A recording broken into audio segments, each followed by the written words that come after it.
Hello, friends. Howdy. What is happening? Leave a what is happening down in the comments. Welcome back. It's been a long time since I've made a video. I think my last sit down in front of the camera video, God, I couldn't even tell you a time. I've been trying to make photo vlogs happen for a while, but every time I make one, I end up just deciding against it. I make up some sort of excuse.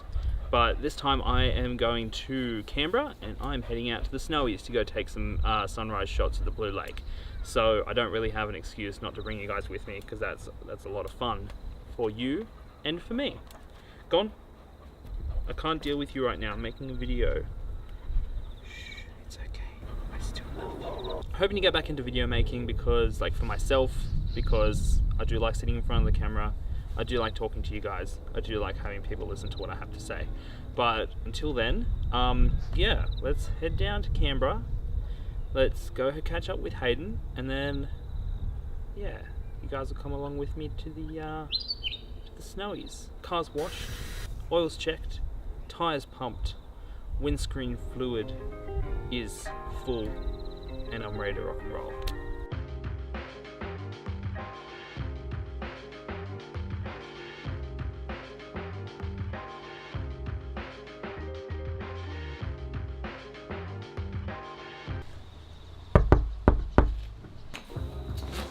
Make a talk show about. Oh, I thought like, you were when going to say we should watch the movie. I don't want to watch the movie. Gods of Egypt. Let's watch it. We could talk about But I made it to Canberra, and I don't actually know why I filmed this part, because we're going to go straight to the Snowy Mountains. We're going to skip to now.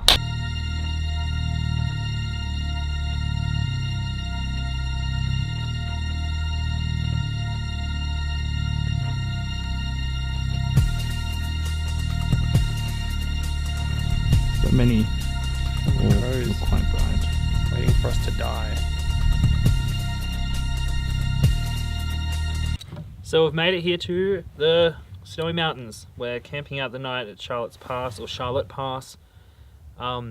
We'll get up around 4ish, then we'll make our way down to the Blue Lake. I think it's a 10k round trip, so it should take us about 2 hours to get there, about 2 hours to get back. Yeah, we're definitely not the fittest people on earth, so I thought I might just try and leave a little bit earlier, so we'll leave around 4 instead of 4:30ish. I've got Hayden here with me. He's making his way over now. But yeah, that's the plan. That's where we're headed tomorrow, and yeah, I'll see you guys in the morning.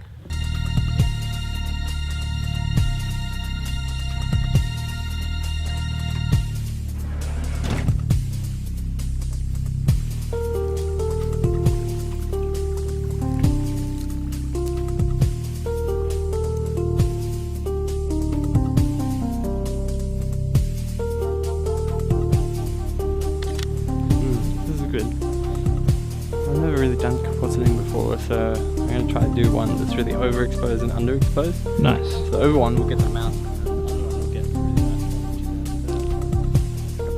So we made it to the Blue Lake. Sun is about to rise.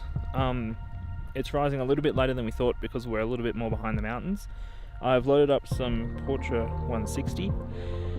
And yeah, I'm gonna shoot. I didn't bring a tripod, so I probably won't sit you through all of my my shots, but I'll definitely try and show you as much as I can when we get back home for the photo review. How are you going? Oh yeah, Knee sore? yeah. I sat like with it bent a lot for a while, and then I went to straighten again. Oof. Yeah. Oh mate, Hayden sprained his knee the day before our hike. At his work, but that's alright. So Hayden's been kind enough to film me while I take my first shot. I am probably not going to take too many shots during this time that the light is pretty good, I guess, like orange. But I do want to try and get a photo of the orange reflecting off the water. So what I'm probably going to do is go down to the water's edge, get a shot at 85mm. I would usually shoot this at about 28, but I feel like I kind of want to get more of like a telephoto look at the way that the mountains kind of both come in. So I've hiked around this back part of the lake. So I'm just going to go down the water's edge, get nice and low, and take the shot. So one of the beauties of digital cameras is that you can use your EVF or your screen to get really low. But I'm going to have to just kind of deal with being as low as I can crouch. But I really like the way that we've got some silhouetting happening of the bushes, the rocks, and then the orange shining off the water. So I'm going to shoot this at f8, 1/250th of a second, just to make sure that I'm getting proper silhouetting happening and get the maximum amount of color that I can. And being at f8, I'm going to try and focus infinity on f8 instead of just focusing to infinity, so I can get some of these rocks in focus as well. And that's that.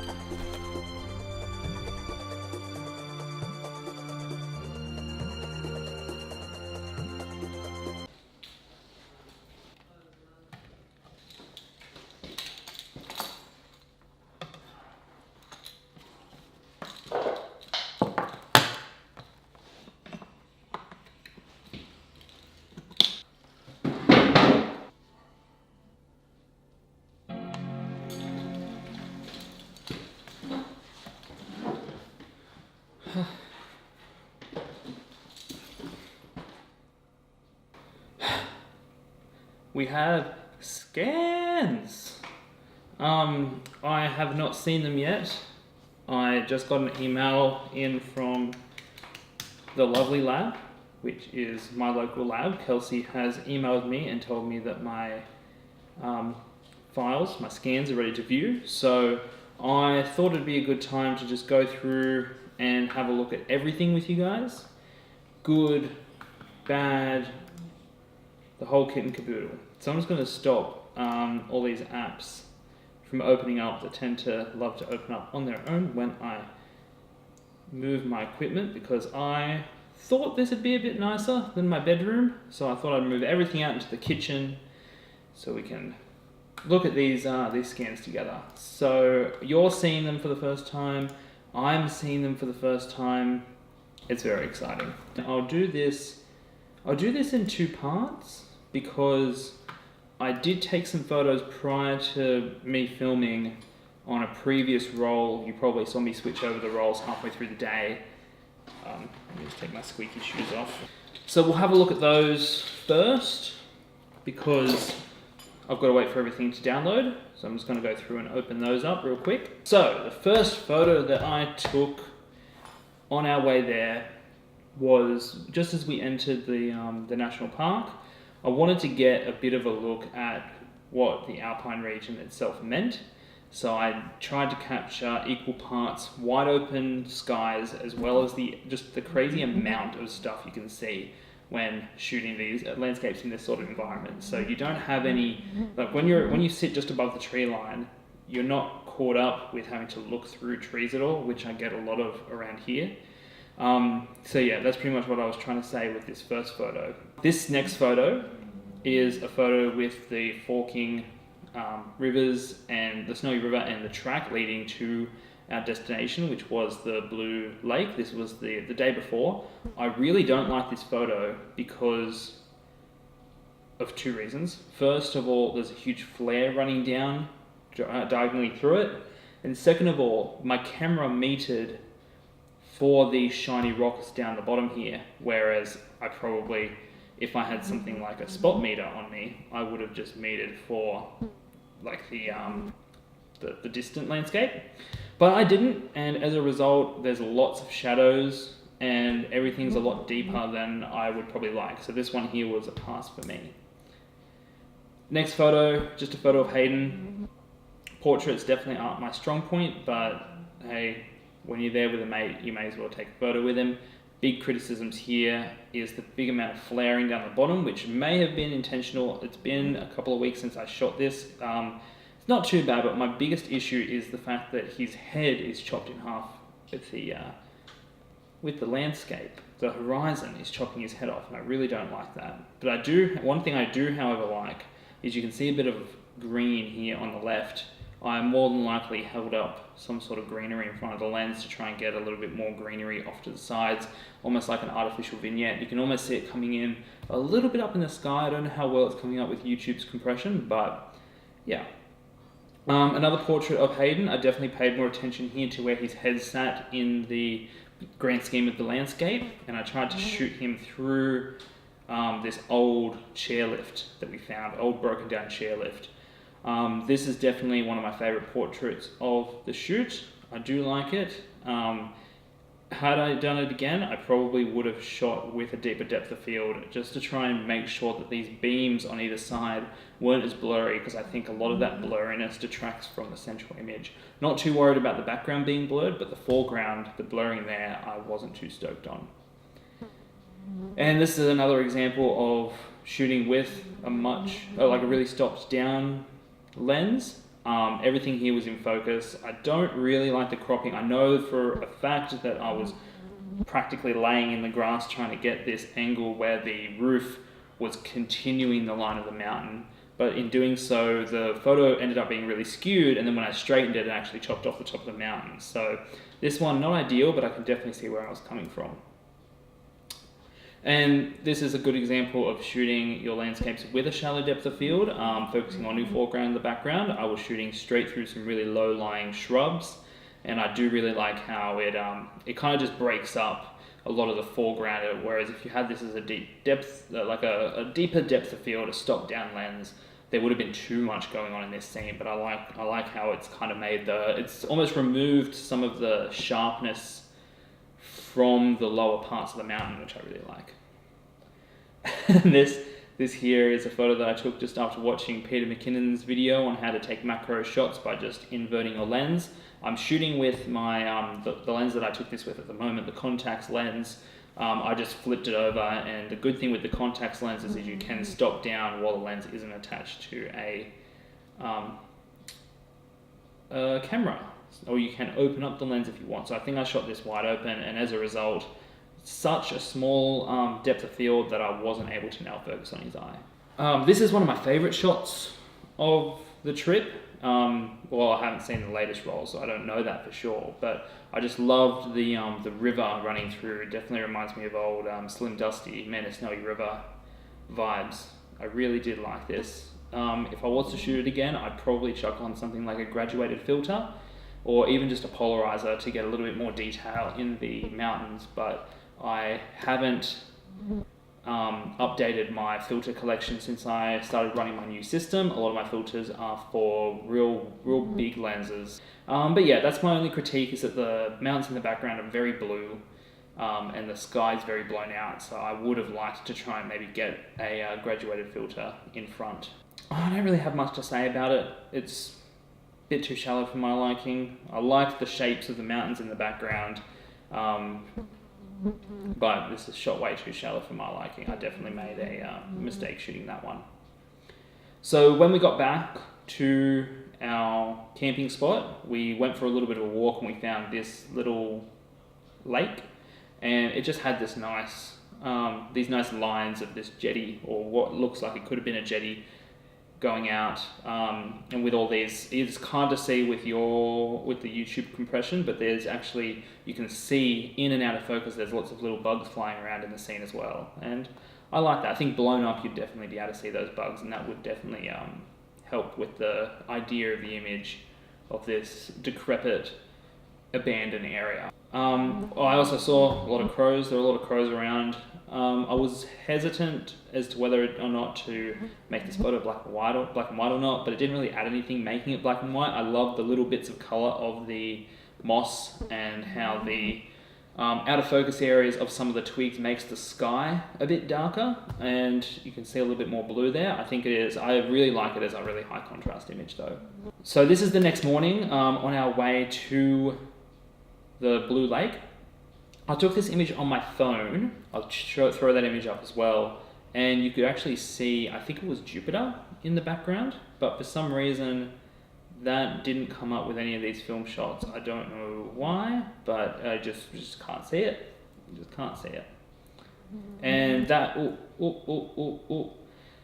So now we're starting to get a little bit closer to my shooting location for where I changed over. I just wanted a simple image of the mountains converging right in the center with the gradient of the sky being really strong. And with portrait, you're not going to get those really strong tones, but I did love how that image kind of works with the previous image in that they are both of, you can see the same rock formation in both of them. It gives you a good sense of space. And it looks like, so that's the end of that roll. So now for the main event, we'll go in and we'll have a look at those the new pictures. So I'm going to show you all 36 photos. Some of them are from here, some of them are from elsewhere. I think, where did we end up? The last one is just a trip to Bowral. So this first image is very similar to the image that you guys saw 2 photos ago, but I really wanted to try and get these rocks down the bottom here in the shot as well to try and get nice and low. You'll see that in my description of how I took the photo. I definitely... See, I feel like with the dynamic range of the image, I feel like if I overexposed it anymore to try and get a little bit more shadow detail, I would have lost a lot of the real deep colors in the gradient up the top here. You can see it's shot very similarly to the previous image like this. I just like that there's a little bit more going on here in the foreground, but that's good, it's not bad.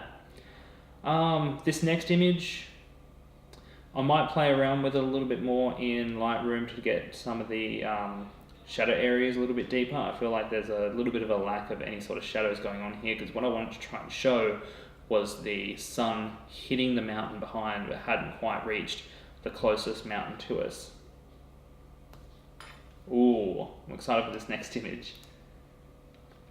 So number 3 here shows the glacial impacts on the cliffside. All of these have been worn away by glaciers moving through back in the Ice Age, and the lake that we were at was the last glacial lake in the region.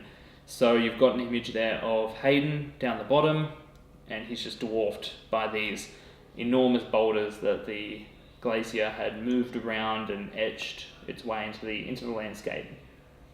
Which I like. It was a lot more golden, I think, in my original image. I am pretty sure I took a photo of this with my phone as well to try and compare, so I'll throw that up as well. But yeah, no, I like it. I love the greens in it. It's really nice. This one here is a bit wonky. I'll straighten it up a little bit, but it's just an image of the flow of the water into the lake. I don't know, not really much else to say about that. And this is an image of the lake during the day, and you can see that there's areas that are dark for a majority of the day. This would probably be around 8 o'clock in the morning, and all the low-lying vegetation as well. So there's very little nutrients in this water, so there was very little life in the river itself, or in the lake itself. But yeah, you can see just a lot of the greenery around.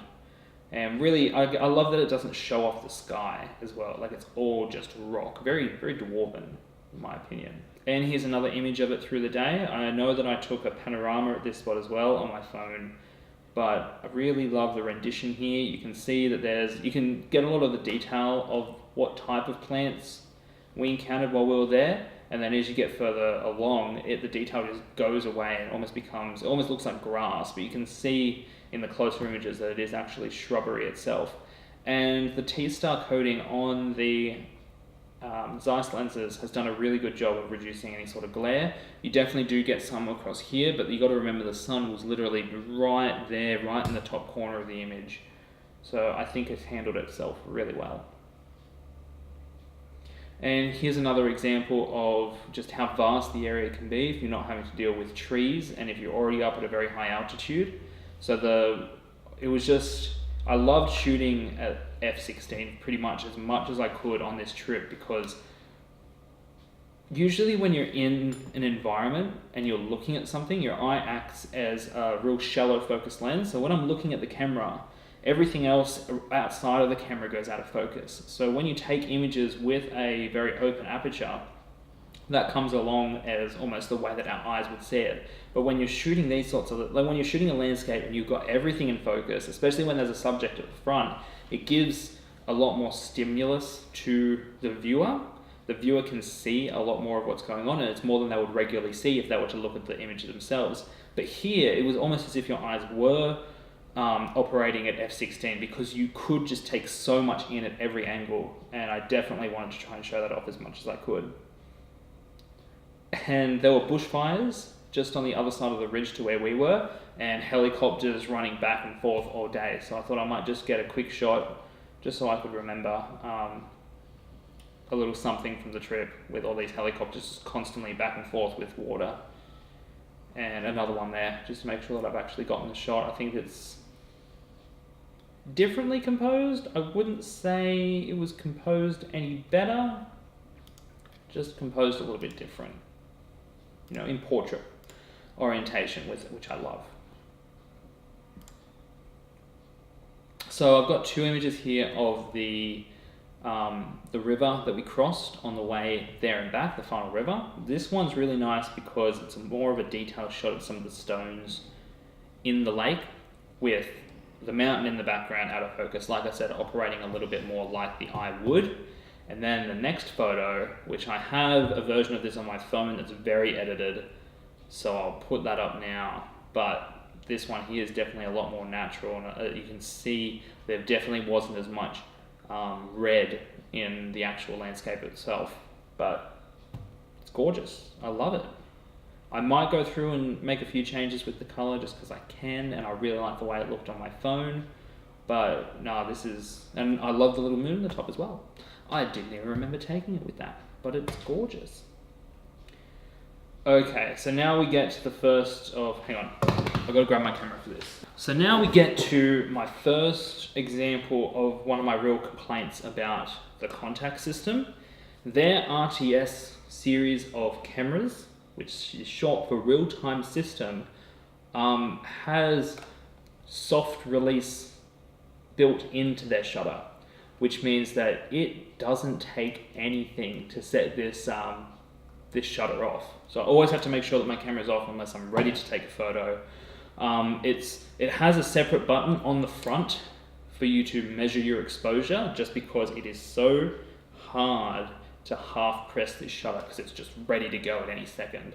So I'm sure that I'll have more examples of this through this roll. I have them on every roll, but blank shots and shots that are out of focus, you know, accidentally, I think here I was actually trying to meter at the time, and I went to go half press it and pressed it all the way just because I wasn't thinking. I was excited because I don't think I have any more images from this trip, but we had a Sony FS7 on site and I wanted to play with that, so I was focusing on that camera and not focusing on what I really should be.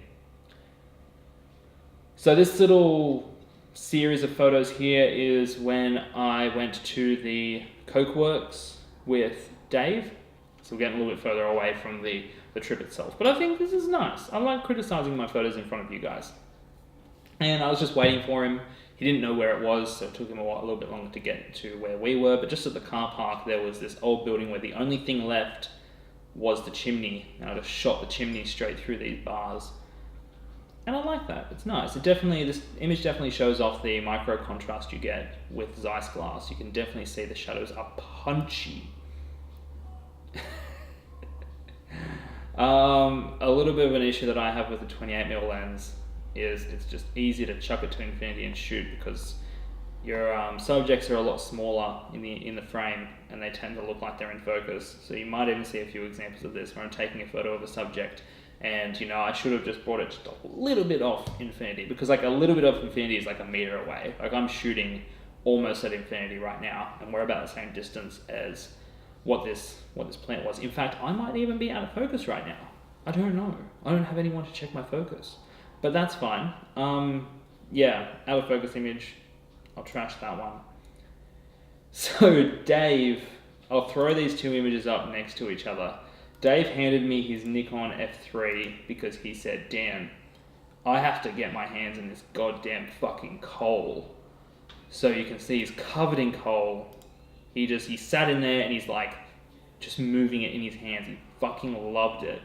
So I've got a few images coming up with him with the black hand. I'll throw up an image now on my new Hasselblad that I just got, that I took of him, which I scanned myself. You can kind of tell it's not as nicely scanned as the scans that I get from the lab. I definitely think Kelsey's a better scanner than I am, but yeah, these are just images of Dave playing around in the coal.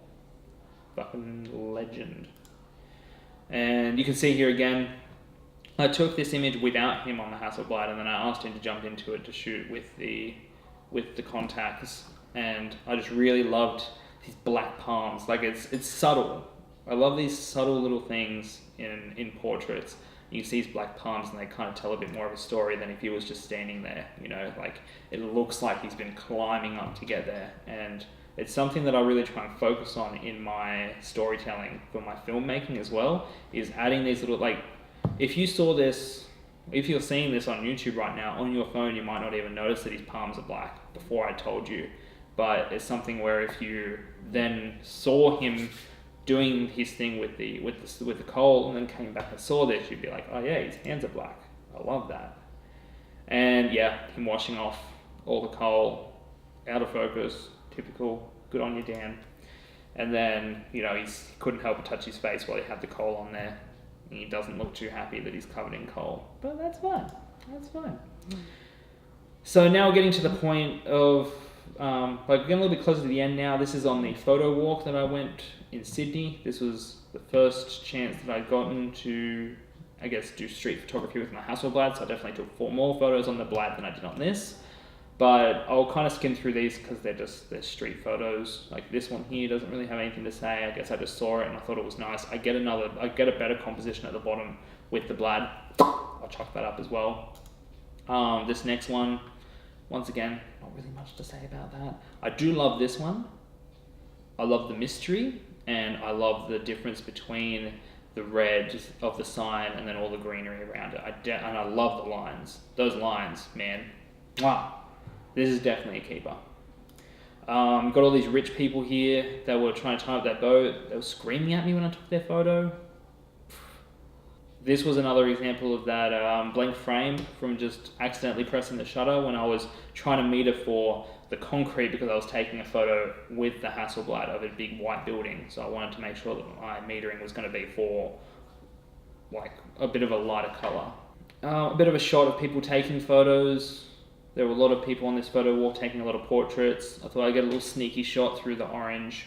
That's alright, that's not bad. And I think that was about it.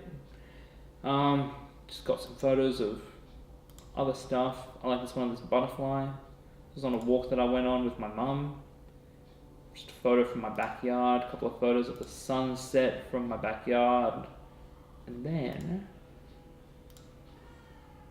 Daryl. And that's it. I don't think these photos, I'm not even going to show you these photos because they're not that interesting. They're just there's one of my shoes here, I took that one out, that's pretty cool. But yeah, that's that. Thanks for sitting with me and going through my photos, guys, I really appreciate it. Yeah, I have no idea how to end a video, but thanks for coming around. Thanks for coming with me to the Snowies. Thanks for waiting in between when I got my photos developed, and chuck down any criticisms you guys have of my photos in the comments. I'm doing this, I'm sitting here and going through my photos on camera so that I can critique myself and I can become a better photographer. I've recently picked up oil painting to make myself a better photographer. I'm sure I can take some criticism that can help me become a better photographer. But goodbye for now, and I'll see you guys on the flip side.